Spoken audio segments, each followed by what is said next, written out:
Welcome to The Middle Thread, where we take a look at spiritual and philosophical writing, attempting to parse them out a bit more and, in the most relaxed way available, rate them on a scale of difficulty to read, understand, and digest. Of course, this rating is just my own view, and your own may differ significantly. Feel free to put me on to go to sleep or on a second monitor while you play a game. The game in the background is called Shengoku Dynasty, if you're interested. For our first episode, I chose one of my absolute favorites, Zen Mind, Beginner's Mind by Shunryu Suzuki. If you enjoy this type of video, please consider liking and subscribing, as it helps more than you know, especially for a small channel just starting out like mine. Shunryu Suzuki was born on May 18, 1904 in Kanagawa Prefecture, Japan. His father was a Zen priest, and from an early age, Suzuki was exposed to the teachings of Zen Buddhism. At the age of 13, he began his formal training as a monk under his father's guidance, eventually moving to train at several other temples. Suzuki faced many challenges in his early training, including his struggle to fit in and find his place among other monks. However, this period also shaped his deep understanding of Zen itself. Suzuki eventually became the abbot of a place called Rinso-in, a small temple in Japan, where he worked diligently to restore its vitality and serve his local community. Throughout his time in Japan, he cultivated a reputation for being approachable, down-to-earth, and willing to demystify Zen teachings, making them accessible to ordinary people. In 1959, Suzuki moved to the United States, responding to an invitation to serve as the head priest of Sokoji, a small Soto Zen temple in San Francisco that primarily served Japanese immigrants. When he arrived, Suzuki noticed an interest in Zen and meditation emerging among the young Americans of the countercultural movement. Unlike many of his contemporaries, he welcomed these students with openness and warmth. This marked the beginning of Suzuki's efforts to adapt Zen teachings to a Western audience without compromising their depth. In 1962, Suzuki founded the San Francisco Zen Center, which quickly became one of the most important centers for Zen practice in the West. His teaching style was informal, focusing not on complex doctrinal explanations, but on experiential practice and direct insight. Suzuki's approach was simple. He taught that Zen is about embracing life as it is, without attachment to notions of success or failure. One of Suzuki's significant contributions was the establishment of Tassajara Zen Mountain Center in 1967, the first Zen monastery in the United States. This marked a major step in the transplantation of Zen Buddhism to the United States and served as a retreat center for serious practitioners to immerse themselves in meditation and communal living. The book we will be looking at today, Suzuki's Zen Mind, Beginner's Mind, was published in 1970 and became a classic text on Zen philosophy and practice. The book was not written by Suzuki directly, but was transcribed from his talks by his students, capturing the essence of his teaching, focused on cultivating a beginner's mind, which remains open, curious, and free of preconception. Despite facing declining health, Suzuki continued to teach until his death in 1971 from cancer. His warmth, humility, and deep commitment to practice left a lasting impact on Western Zen practitioners. The communities he founded remain vibrant centers for Zen training, carrying on his legacy of simplicity, openness, and gentle guidance. Overall, Zen Mind, Beginner's Mind is a relatively short book, just 130 pages in most editions. Its brevity might give the impression that it's an easy read, which, compared to most other books on Zen, it most definitely is. But don't be fooled. Shunryu Suzuki's writing is deceptively simple. and the content itself requires careful thought and reflection. Unlike a conventional self-help book, it's not filled with straightforward instructions or step-by-step guides. Instead, it reads more like a collection of teachings that are meant to be experienced, pondered, and slowly integrated into your life. Suzuki's style is that of his time and his tradition. He often speaks in metaphors, which can be both illuminating and challenging to fully grasp. The essence of Zen practice, as he presents it, is subtle, and he encourages readers to see beyond conventional ideas and habits of thinking. This makes the book approachable in language, but at times conceptually demanding, perfect for anyone willing to pause and revisit passages to uncover deeper insights. I, for one, have read this book many, many times, as it is one of the first books on Buddhism and Zen that I ever picked up. It has the capacity to teach something every single time I read it, which is quite the trait, in my opinion. Throughout the book, there are several key themes which act as a through line to understanding it. These are beginner's mind, practice without attainment, posture and breath, the concept of emptiness, the everydayness of Zen, the importance of discipline and routine, and, of course, no Zen book would be finished without discussing non-duality, it seems. So, let's break these down a bit more. Suzuki introduces us to the idea of beginner's mind, which lies at the heart of Zen practice. But what does it really mean to have a beginner's mind, and why does Suzuki put such emphasis on it? A beginner's mind is a mind that is open to all possibilities, free of preconceptions, judgments, or rigid expectations. It's a state where curiosity reigns, where the world feels fresh and new because we haven't limited it with our opinions or past experiences. Suzuki compares the beginner's mind to the way a child sees the world, without categorization, without overthinking. When a child encounters something new, their eyes are wide open, full of wonder. There's no internal dialogue saying, "Oh, I already know this," or "this isn't important." For a child, everything matters because everything is new and everything is interesting. Suzuki wants us to return to that state of curiosity where we are open to learning and willing to accept things as they are. It's an approach that challenges the rigid thinking we often develop as we grow older.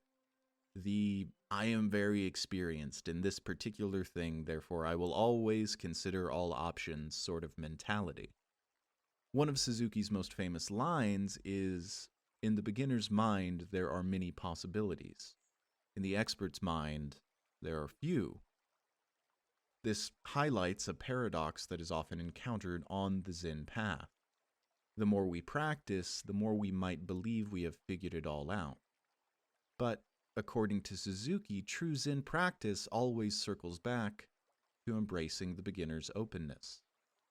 The danger lies in thinking we know Zen, because that certainty limits us.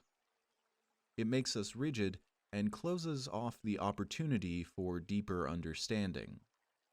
An expert tends to approach things with a sense of knowing, which can often block new learning in one way or another. For example, imagine someone who has played chess for decades and thinks they've seen every possible strategy. They may ignore unconventional moves that don't fit their experience, but those moves could be exactly what they need to succeed in a new situation. By clinging to their expertise, they've lost the capacity to be surprised and thus to grow. Zen invites us to let go of the desire for mastery, of the need to be an expert. Instead, we are asked to cultivate humility. It's not about how much we know, it's about how present we are and how willing we are to truly see what is in front of us without judgment or preconceived notions. The practice of beginner's mind doesn't only apply to meditation. Suzuki emphasizes that it extends into every aspect of life. Imagine doing something as ordinary as washing the dishes. When we do this task with a beginner's mind, we're not just kind of going through the motions. We feel the warmth of the water, hear the clinking of plates, notice the reflection of light on the bubbles. Each moment becomes vivid and alive. We aren't focused on getting it done or thinking about something else while our hands move on autopilot. We are simply washing the dishes, and that becomes enough. This simple example of dishwashing captures the essence of what Suzuki is teaching us. In Zen, there is no distinction between what we might label as important or unimportant. Every moment can be approached with full awareness, and when we do that, even the most mundane activities take on a new sense of richness and meaning. The Suzuki says that at times cultivating a beginner's mind is not easy. It means giving up control, giving up our desire to be right, and giving up our craving for comfort in certainty. Our minds love certainty. They love to label, to categorize, to create neat little boxes for everything we encounter. Letting go of that is profoundly challenging. But in Zen practice, this letting go is precisely where our freedom lies. When we sit in meditation, we are practicing the beginner's mind. We sit with no expectations, no goal beyond simply being present. Thoughts may come about work, about relationships, about the past or the future, but we gently let them go, coming back to the breath, to the posture, to the simple act of sitting or whatever our meditative focus is. In this way, meditation becomes a practice of returning to the beginner's mind again and again. Suzuki also discusses how the beginner's mind can deeply impact our relationships. When we interact with others, it's easy to fall into patterns. We think we already know who the other person is and what they are going to say. We may even complete their sentences in our heads. But what if we approached each interaction as if it were entirely new? What if we set aside our assumptions and truly listened? Suzuki's teachings encourage us to do just that, to really listen to someone without planning our response, to see our loved ones without the filter of past aggressions or preconceived judgments. By doing so, we create space for genuine connection. We see the person in front of us, not just the version of them that we've constructed in our minds. This openness allows for greater empathy and overall understanding. The beginner's mind isn't a one-time realization. It's a lifelong practice. Every day we have opportunities to notice when our minds have closed off, when we think we know something or someone, and to gently return to openness. It requires mindfulness, patience, and compassion, not only for others, but especially for ourselves. Suzuki's invitation to cultivate a beginner's mind is both profoundly simple and practical. It's about meeting life as it is, without preconceived ideas that limit our experience. It's about staying curious, open, and seeing each moment as an opportunity to truly live. And this can be quite difficult. This is the heart of Zen practice, and is at the core of Zen Mind Beginner's Mind in Suzuki's teaching. Throughout the book, Suzuki emphasizes a crucial aspect of practice. It is a journey without a destination. This idea of practice without attainment is one of the most challenging things for newcomers to grasp, in my opinion, particularly because so much of what we do in our life around setting goals, achieving results, and measuring our success. However, Suzuki tries to show us to approach practice differently, not as a means to an end, but an end in itself. Suzuki tells us that we should practice without any idea of gaining something, whether it's enlightenment, inner peace, or even just a feeling of calm. These goals, although understandable of course, can become obstacles in and of themselves in Zen practice. The irony is that the more we strive to achieve something in our practice, the further away we often find ourselves from truly understanding it. Suzuki's approach is, in fact, the best way to go about this whole meditation thing, in that it removes the need for striving, which can act as a golden chain holding you back.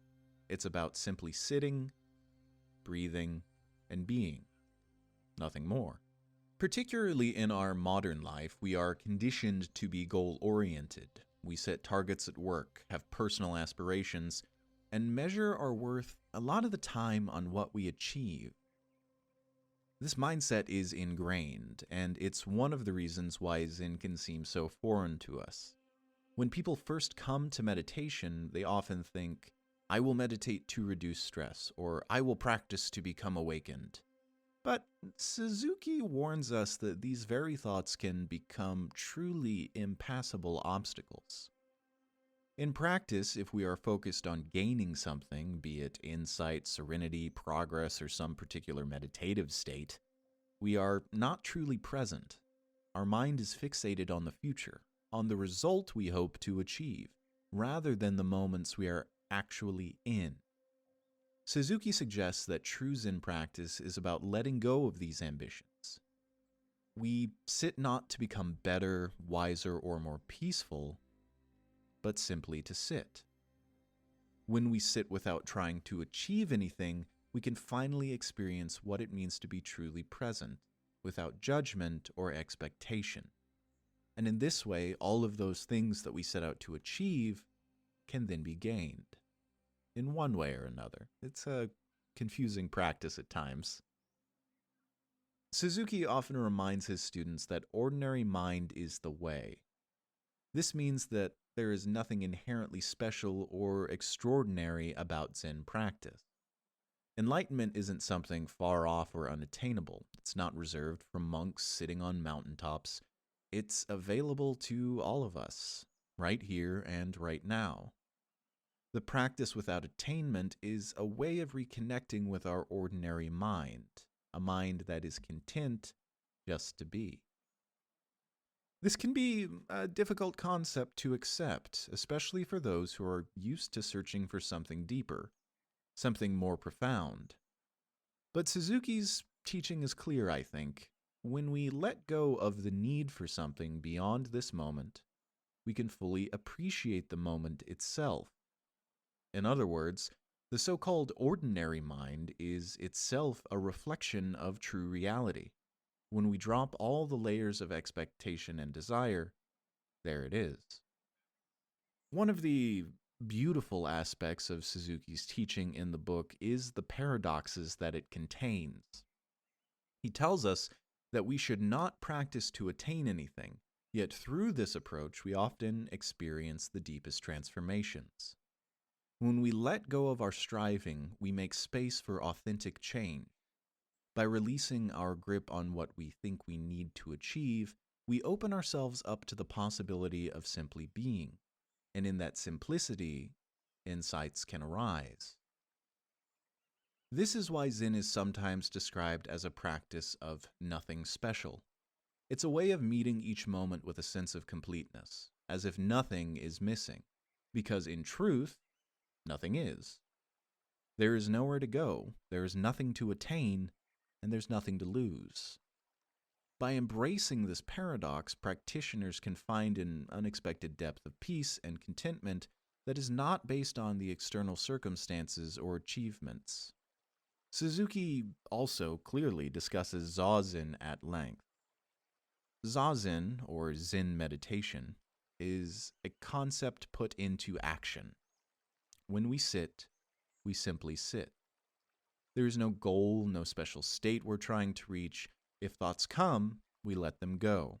If they go, we let them go. There is no need to control the experience or force the mind into a particular state. This is the essence of practice without attainment, as taught by Suzuki. He likens it to the idea of just sweeping the floor. When we sweep, we simply sweep without thinking. I am sweeping to become enlightened. In the same way, we sit, we do not sit to get something in return. We sit because it is our practice, and in that practice we are complete. This simplicity is what makes Zen both challenging and beautiful. It asks us to stop striving and instead trust that in this very moment, we are already enough. You are already enough. And of course, the idea of practicing without attainment extends beyond the meditation cushion and into everyday life. Imagine doing something, such as cooking a meal, working on a project, or even having a conversation, without the need for a specific result. Imagine letting go of whether it turns out perfectly or imperfectly, and simply doing it for the sake of doing it. This doesn't mean we stop caring about our actions. Rather, it means we are fully engaged without being attached to the outcome. For example, when we cook, we might usually be focused on making sure the dish turns out well, on impressing someone, or on achieving a particular flavor. But in the spirit of Suzuki's teaching, what if we cooked just to cook?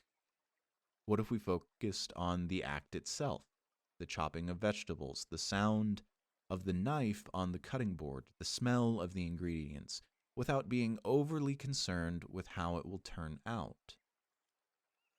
This kind of presence and lack of attachment can transform even the most mundane activities into opportunities for mindfulness and fulfillment. Overall, Suzuki offers us a simple message that the beauty of Zen practice lies not in what we achieve, but in the act of practicing itself. The paradox of non-attainment is that by letting go of the desire for something more, we often discover a deeper contentment and a truer sense of self. It is a reminder that we are enough just as we are, and that each moment, when fully experienced, is complete in itself. Something that Suzuki focuses on heavily and kind of revolves the book around is the importance of posture and breath. That can also apply to any form of practice or meditation that you are doing. Suzuki places a great emphasis on the physical aspects of meditation, not because they are separate from the mind, but because they are integral and a part of it. In Zen, body and mind are interconnected, and by taking care of the posture and the breath, we create the conditions for clarity and awareness to arise. Meditation starts with the body, and the foundation of Zazen lies in proper posture. Suzuki teaches that the physical posture we adopt in meditation is not merely a practical detail. It is, in fact, a direct expression of our state of mind. By sitting upright with the spine straight and the body balanced, we align ourselves physically and mentally with the present moment. In this way, posture becomes both a reflection of our inner state and a tool for cultivating the state of mind we seek. Suzuki emphasizes the importance of stability in our sitting posture. He describes how to sit cross-legged, either in full lotus or half lotus, with the knees firmly rooted on the ground, the hands placed in the cosmic mudra, which is one hand resting in the other, with the thumbs lightly touching, kind of forming an oval that symbolizes the completeness of the universe. The head is tilted slightly forward, and the eyes are kept open, resting gently on a spot a few feet in front of us. The mouth is closed, and the tongue kind of gently touching the roof of the mouth. Now, this posture might sound a bit formal, but Suzuki explains that it is the simplest, most natural way for the body to sit, kind of once we get used to it. The upright spine allows the breath to flow freely, and the balanced position prevents us from becoming drowsy or tense. It's not about forcing ourselves into an uncomfortable position, but about finding a place of ease and alertness, a balance that allows us to be both fully relaxed and awake. In addition to posture, Suzuki places great emphasis on the breath. In Zazen, the breath is not something we control or manipulate, rather, we observe it. The breath is the bridge between the body and the mind, and by paying attention to it, we bring both into harmony. Suzuki encourages us to breathe naturally, allowing each breath to come and go, without interference. The key is to let the breath settle into its own rhythm, neither too fast nor too slow. In Zen practice, we often focus on the exhalation. Yet Suzuki explains that by placing our attention on the out-breath, we can more easily let go of distractions and return to the present moment. Each exhalation is an opportunity to release whatever we are holding on to, thoughts, tension, or expectations. And to return to a state of simplicity, the inhalation happens naturally, without effort, and we simply continue to observe the cycle of breathing. In practice and in Suzuki's teaching, the breath serves as an anchor, a point of focus that helps us stay present when the mind begins to wander, as it inevitably will. We gently bring our attention back to the breath. In this way, the breath becomes a tool for cultivating mindfulness. It is always there in the background, ready to guide us back to the here and now. By focusing on the breath, we learn to let go of the constant stream of thoughts that pull us away from this present moment. Suzuki reminds us that the goal is not to control the mind or to force it into stillness, but to simply observe it, much like we observe the breath. When thoughts arise, we acknowledge them without judgment and return to our attention, to the breath. This practice of returning again and again is at the heart of what Suzuki is attempting to teach in Zen Mind Beginner's Mind. It teaches us patience and acceptance, both of which are essential qualities for cultivating beginner's mind. In our daily lives, this connection between body and mind can have a profound impact. When we pay attention to our posture and our breath, we become more aware of our physical and mental state. We notice when we are tense or slouched, when our breathing is shallow, and we can use these signals as reminders to return to the present moment. By cultivating awareness of the body and the breath, we create a foundation for mindfulness that extends beyond the meditation cushion and into every aspect of our lives. A subject which is approached and discussed throughout the book is the concept of emptiness, or what Suzuki often refers to as no mind. Emptiness in Zen is not about nothingness or void. Instead, it is about being free from attachments, judgments, and fixed ideas. It is about creating space within ourselves to truly experience life as it is, without preconceived notions or biases clouding our vision. A subject which is approached and discussed throughout the book is the concept of emptiness, or what Suzuki often refers to as no mind. Emptiness in Zen is not about nothingness or void. Instead, it is about being free from attachments, judgments, and fixed ideas. It is about creating space within ourselves to truly experience life as it is, without preconceived notions or biases clouding our vision. Through this, we can try to let go of our rigid views and see the world with an open heart and a clear mind. Suzuki describes emptiness as a kind of openness. When we let go of our attachments and the stories we tell ourselves, we create room for new experiences and insights. It is not that we erase our thoughts or experiences, but that we hold them lightly, without clinging. In this state of openness, we are better able to respond to situations as they arise, without being hindered by our preconceived ideas or habitual reactions. To illustrate this, Suzuki often speaks of the beginner's mind, which we discussed before in a previous section. But when our minds are empty, we can see things more clearly without the interference of our ego or our judgment. This kind of openness allows us to connect more deeply with the world around us, and with our own true nature. To Shunryu Suzuki, fixed ideas are one of the main obstacles to experiencing emptiness. When we become attached to our beliefs, our opinions, or our identity, we create a rigid structure in our minds that prevents us from seeing things as they truly are. Suzuki encourages us to let go of these fixed ideas and to approach them each moment with a sense of curiosity and openness.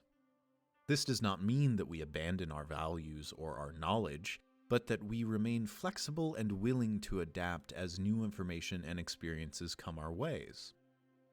For example, in meditation, we might notice a thought arise, perhaps a judgment about ourselves, or a memory from the past. Instead of clinging to that thought or trying to push it away, we simply observe it and let it go. In this way, we practice emptiness by not attaching ourselves to the content of our thoughts. We allow them to come and go, like clouds passing through the sky.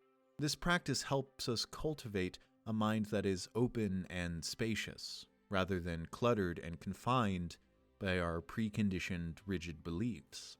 One of the surprising aspects of emptiness is that it is deeply connected to compassion. When we let go of our fixed ideas about ourselves and others, we become more open to the suffering and experiences of those around us. Emptiness allows us to see others without the filter of judgment or expectation. We're not projecting our own fears, desires, or biases onto them. Instead, we see them as they are, in their full humanity. This kind of seeing naturally gives rise to compassion. And Suzuki teaches that true compassion arises when we are not focused on ourselves, when we are not caught up in our own needs, wants, or fears. Emptiness creates the space for this kind of self-awareness. By letting go of our attachment to the self, we can open our hearts to others and respond to their needs with genuine care and empathy. In this way, emptiness is not a cold or distant concept. It is a way of being that allows for deep love and connection. And of course, the practice of emptiness is not limited to the meditation cushion or philosophy. Suzuki encourages us to practice in our everyday lives. This means being aware of our attachments and learning to let them go, whether they are attachments to material possessions, relationships, or even our own identity. It means approaching each moment with an open mind, free from the constraints of our past experiences and judgments. For example, consider how we react when someone criticizes us. Our usual response might be to defend ourselves, to argue, or to feel hurt. But if we approach the situation with a sense of emptiness, we can listen to the criticism without immediately reacting. We can take a step back and kind of observe our emotions and respond in a way that is calm and thoughtful. This kind of response is only possible when we are not attached to our ego or our need to be right all the time. Ultimately, Suzuki presents emptiness as a kind of freedom. It is the freedom to be fully present without being weighed down by the baggage of our past or the expectations of our future. It is the freedom to experience life as it is in all of its richness and complexity without trying to control or manipulate it. When we let go of our attachments and fixed ideas, we become free to respond to each moment with clarity and compassion. Emptiness is not a void. It is a fullness that comes from being completely open to whatever arises. It is a way of being that allows us to live with greater freedom, with greater peace and compassion not only for ourselves but for those around us. And through this practice of emptiness, we can let go of what is unnecessary and embrace the beauty and complexity of life just as it is. Something that Suzuki teaches throughout the book is a real emphasis that Zen is not confined to formal meditation or the walls of a temple. It is something that extends into every aspect of our daily lives. It is a practice that we can engage with wherever we are and whenever we are, and how a disciplined manner in those regards can bring about cultivating a meaningful peace. For Suzuki, Zen is not just something we do when we sit on a cushion. It is a way of being that should inform everything we do. He often speaks about how ordinary activities are opportunities for mindfulness and presence. The Zen practice does not draw a line between the sacred and the mundane. Every moment is an opportunity to practice, and every action is an expression of our state of mind. This approach to everyday activities is about being completely in the moment without distraction or desire. But it does require the importance of discipline and routine, which Suzuki very much emphasizes. While Zen itself can seem to emphasize openness and spontaneity in all things, Suzuki also underscores the importance of discipline and routine in our practice. Discipline in Zen is not about rigidity or harshness. Rather, it is about creating a structure that supports our practice and helps us return to the present moment again and again. The routines and rituals of Zen are all designed to help cultivate mindfulness and presence. That doesn't mean you have to use them in particular, just rituals in a way that bring us back to this very now. Suzuki often talks about the importance of regular meditation. He encourages us to make a commitment to practice, to sit every day if we can, even when we don't really feel like it. And this kind of discipline helps us to develop stability and resilience. It teaches us that practice is not about waiting for the perfect moment or the right mood. It's about showing up, day after day, regardless of how we feel. And in this way, discipline becomes a way of deepening our practice and strengthening our ability to be present. Zen discipline is also about embracing a sense of form.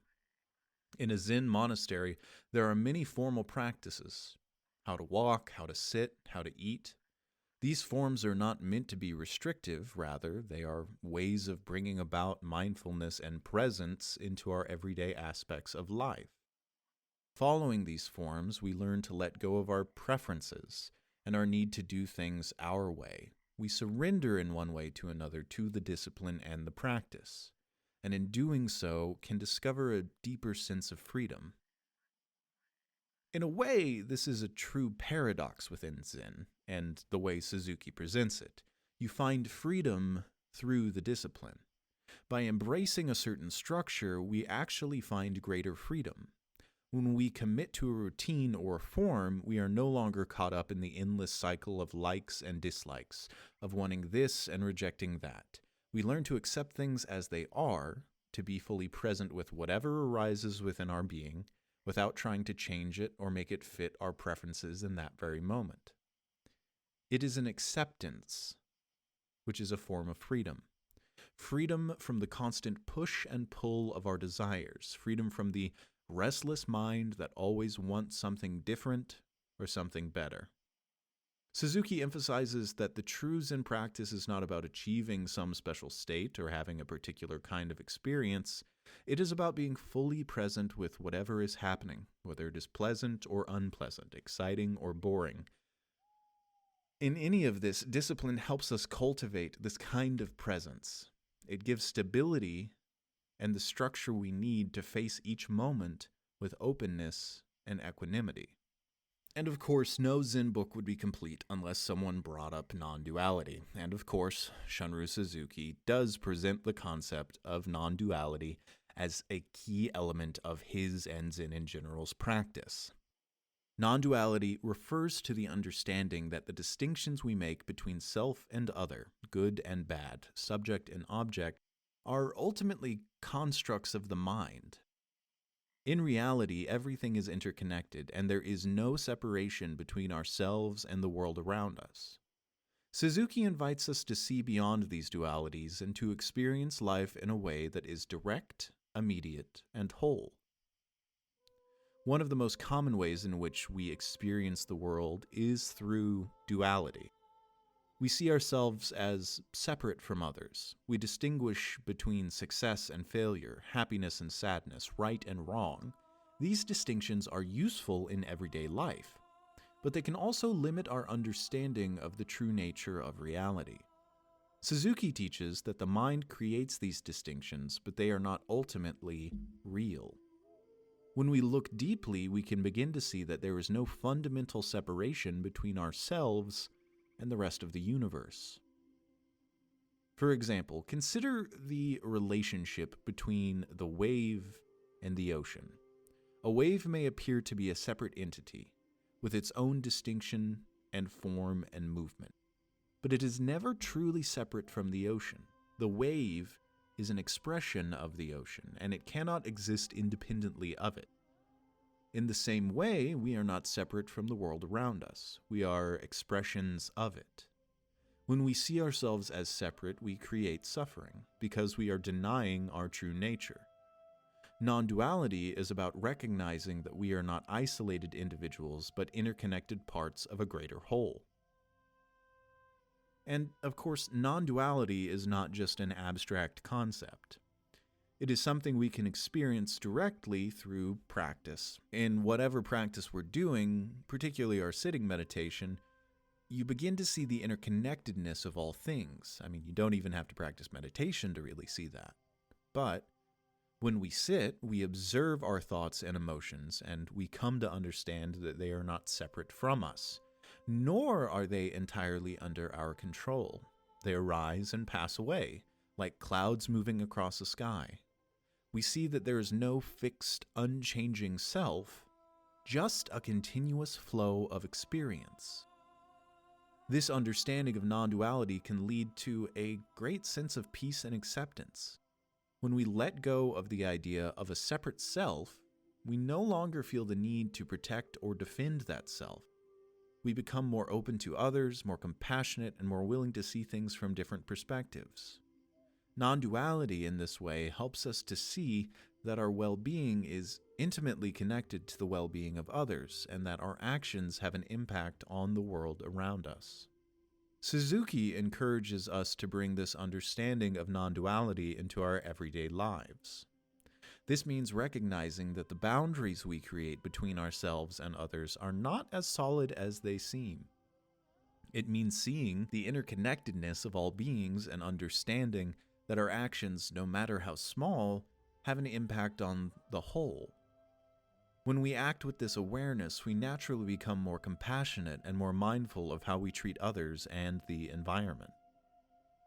For instance, when we encounter someone who is angry or upset, our usual response might be to distance ourselves or to react defensively, or even meet them at that level of anger. But when we see the situation through the lens of non-duality, we can recognize that their suffering is not separate from our own. We can respond with empathy and understanding rather than judgment or fear. This shift in perspective allows us to create deeper connections and to act in ways that are more in harmony with the world around us. Non-duality is often described as a paradox because it challenges our habitual ways of thinking. We are used to seeing the world in terms of opposites, and the idea that there is no true separation can be a difficult one to grasp. But Suzuki encourages us to embrace this paradox, to sit with it, and to explore it in our own practice. And by doing so, we see the distinctions we make are not as solid as they seem to be, and there is a deeper reality that lies beyond them. This paradox is at the heart of Zen practice. It is about seeing the unity in diversity and the wholeness in what appears to be fragmentation. It is about recognizing that even though we may appear to be separate individuals, we are all a part of the same reality. This understanding can bring a sense of freedom and ease as we let go of our need to categorize or control our experiences. Overall, I think that Shunryu Suzuki's book, Zen Mind, Beginner's Mind, is a text which rewards patience. It's not meant to be read just with the mind, but also with the heart. You could also, read the book in an afternoon, but understanding everything in it might take a lifetime. And I think that's precisely Suzuki's point. The beginner's mind is a lifelong practice, one that starts perhaps with this very book. I would rank this book as a 2 out of 10 on length, seeing as it's so short. It's not the shortest thing I've ever read. I would rank it as a 2 out of 10 on difficulty to understand, as Suzuki teaches in a very plain manner, but still uses the occasional Zen-ism, which isn't entirely explained. And finally, I would highly recommend this book to anyone, even with no knowledge whatsoever of Buddhism or Zen, as I think it acts as the perfect gateway into learning about it. I hope you enjoyed this first little exploration into a book. This has been The Middle Thread. If you have any suggestions for other books you would like me to cover or any suggestions for the channel, please do so in the comments below. And if you enjoyed this video and would like to see more, please consider liking and subscribing, as it helps a ton. Thanks, and have a great day.